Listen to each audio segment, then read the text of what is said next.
வணக்கம் தோழமைகளே. கல்கி இயற்றிய பார்த்திபன் கனவு பாகம் 2 அத்தியாயம் 13. சிவனடியார் கேட்ட வரம். ராணி மூர்ச்சித்து விழுந்ததும் சற்று தூரத்தில் நின்ற தாதிமார் அலறிக்கொண்டு ஓடி வந்து அவளை சூழ்ந்தனர். சிவனடியார் நில்லுங்கள் என்று அவர்களை தடுத்து நிறுத்திவிட்டு தமது கமண்டலத்தில் இருந்து தண்ணீர் எடுத்து அவளுடைய முகத்தில் தெளித்தார். உடனே மந்திர சக்தியால் எழுந்தது போல் அருள்மொழி கண் விழித்து சிவனடியாரை பார்த்தாள். சுவாமி, எனக்கு என்ன நேர்ந்து விட்டது என்று மெலிவான குரலில் கேட்டாள். உனக்கு ஒன்றுமே நேரவில்லை அம்மா. உன் மகனை பற்றி சொல்லிக் கொண்டிருந்தேன். அவனுக்கு ஒரு குறைவும் நேராது என்றும் நிச்சயம் திரும்பி வருவான் என்றும் சொன்னேன் என்றார் சிவனடியார். அருள்மொழி சற்று சிந்தனையில் ஆழ்ந்திருந்து விட்டு, இல்லை, ஏதோ ரொம்பவும் வேதனை தரும் செய்தி ஒன்றை சொன்னீர்கள் என்றார். சக்கரவர்த்தியின் மகளை உன் மகன் பார்க்க நேர்ந்தது என்று கூறினேன். அந்த செய்தி உனக்கு சந்தோஷம் அளிக்கும் என்று எண்ணினேன். ஆமாம், நினைவு வருகிறது. ஆனால் அது சந்தோஷ செய்தியா?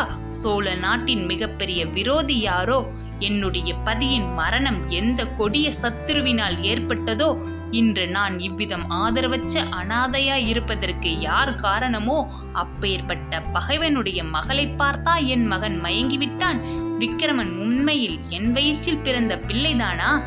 கொஞ்சம் பொறு அருள்மொழி, அவசரப்பட்டு சாபம் கொடுக்காதே என்று சிவனடியார் சிறிது கலக்கத்துடன் கூறினார். அவர் மகா புத்திமானாயிருந்தும் அருள்மொழி இவ்வாறு பொங்குவாள் என்பதை எதிர்பார்க்கவில்லை என்று தோன்றியது. இதோ பார் அம்மா, உன்னுடைய தீராத கோபத்திற்கு ஆளான நரசிம்மவர்மனுடைய மகள். அந்த பெண் என்பது உன் மகனுக்கு தெரியாது. அவர்கள் ஒருவரை ஒருவர் அருகில் நெருங்கியதும் இல்லை, ஒரு வார்த்தை பேசியதும் இல்லை.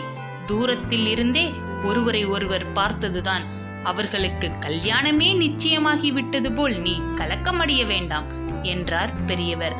நல்ல வேளை என் வயிற்றில் பாலை வார்த்தீர்கள்.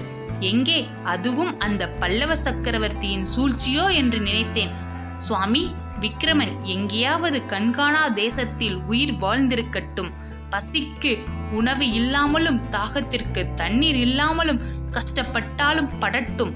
ஆனால் அவன் திரும்பி வரவும் வேண்டாம். எங்கள் பரம விரோதியினுடைய மகளின் மாய வலையில் விழவும் வேண்டாம்.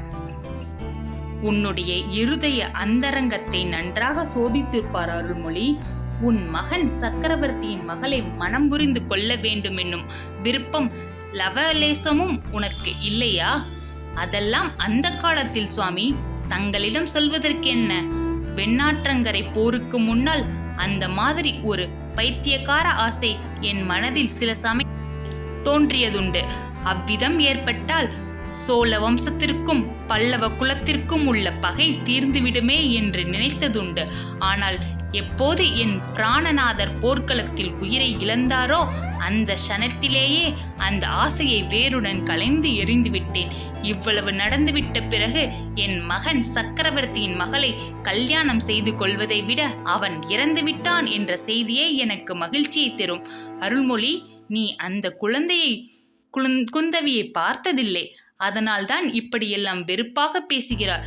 தாங்கள் பார்த்திருக்கிறீர்களா சுவாமி? பார்த்திருக்கிறேன், நெருங்கி பழகியும் இருக்கிறேன். என்னிடம் குந்தவி ரொம்பவும் பக்தி விசுவாசம் உண்டு. அம்மா, சிவஞான இன்பத்தின் சுவை கண்ட எனக்கு இந்த காலத்தில் வேறு எதன் மீதும் பற்று கிடையாது. ஆனால் அந்த குழந்தையின் பாசம் மட்டும் போக மாட்டேன் என்கிறது. அவளோடு 2 நாள் பழகிவிட்டால் நீயும் அவ்விதம்தான் அவளிடம் பாசம் வைப்பாய். வேண்டாம், எனக்கு ஒருவரையும் இனிமேல் பார்க்க வேண்டாம், பழகவும் வேண்டாம். இந்த உலகை விட்டு சென்று என் பதியை மீண்டும் அடையும் நாளை நான் எதிர்நோக்கிக் கொண்டிருக்கிறேன். அருள்மொழி, ஒரு காலத்தில் என்னை நீ ஒரு வரம் கேட்டு வாங்கி கொண்டாய். அதன்படியே உன் மகனுடைய உயிரை காப்பாற்றினேன். உன் பதியின் மரணத்தருவாயில் நான் அளித்த வாக்கையும் காப்பாற்றினேன். இதெல்லாம் உண்மையா இல்லையா? ஆமாம், உண்மைதான். அதற்கெல்லாம் பிரதியாக இப்போது நான் உன்னிடம் ஒரு வரம் கேட்கப் போகிறேன். நீ தட்டாமல் கொடுக்க வேண்டும். சிவசிவா என்று சொல்லிக்கொண்டு அருள்மொழி எழுந்து கை கூப்பி நின்றார்.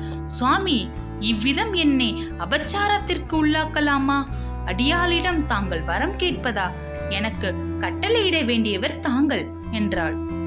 சரி, கட்டளையிடுகிறேன். அதை தட்டாமல் நிறைவேற்ற வேண்டும். தங்களுடைய வார்த்தையை நான் தட்டுவேனா? ஒரு நாளும் இல்லை. அப்படியானால் சொல்கிறேன் கேள். என்றைக்காவது ஒரு நாள் சக்கரவர்த்தியின் மகள் குந்தவி உன்னிடம் வருவாள். அவள் தாயில்லாத பெண். தாயின் அன்பு இன்றி அவளுடைய இருதயம் உலர்ந்து போயிருக்கிறது. அதனால்தான் அம்மா, எனக்கும் கூட அவள் மேல் அவ்வளவு பாசம். அந்த குழந்தை உன்னிடம் வரும்போது அவளை நீ நிராகரிக்காதே. அன்புடன் உன் மகளைப் போல் ஏற்றுக்கொள். உன் மனப்புண் ஆறுவதற்கும் அது அனுகூலமாயிருக்கும் என்றார் சிவனடியார். அவருடைய கனிவு ததும்பிய குரலும் வார்த்தைகளும் அருள்மொழியின் மனதை உருக்கிவிட்டன. தங்கள் ஆணைப்படி நடக்க முயற்சி செய்கிறேன் சுவாமி. ஆனாலும் எங்கள் குலத்திற்கே ஜென்ம சத்துருவான ஒருவருடைய மகளிடம் நான் எப்படி அன்பு செலுத்துவது? எப்படி? தந்தை செய்த தீங்குக்காக மகளை வெறுப்பது என்ன நியாயம் அம்மா? மேலும் இன்னொரு விஷயம் சொல்கிறேன் கேள். உன் மகனுடைய உயிரை காப்பாற்றும் விஷயத்தில் குந்தவிதான் எனக்கு மிகவும் ஒத்தாசையாய் இருந்தாள். விக்கிரமனுக்கு மரண தண்டனை நேராமல் தடுப்பதற்கு அவள் எவ்வளவு பிரயத்தனம் செய்தாள் தெரியுமா? இது நாள் வரையில் தந்தையின் வார்த்தைக்கு மறுவார்த்தை பேசி அறியாதவள் விக்கிரமனுக்காக சக்கரவர்த்தியிடம் எவ்வளவோ சண்டை பிடித்தாள். அப்படியா சுவாமி? அந்த குழந்தையை பார்க்க வேண்டும் என்று எனக்கும் ஆசை உண்டாகிறது. ஆனால் அவள் எதற்காக இந்த அபாக்கியசாலியை தேடிக்கொண்டு வரப்போகிறாள்? இல்லை அம்மா, இல்லை. நீ அபாக்கியசாலி இல்லை. விக்கிரமனை போன்ற வீர புதல்வனை பெற்ற உன்னை அபாக்கியசாலி என்று சொல்ல முடியுமா? குந்தவியும் உன்னை தேடிக்கொண்டு வரத்தான் போகிறாள். சீக்கிரத்திலே வருவாள் என்றார் சிவனடியார். நன்றி.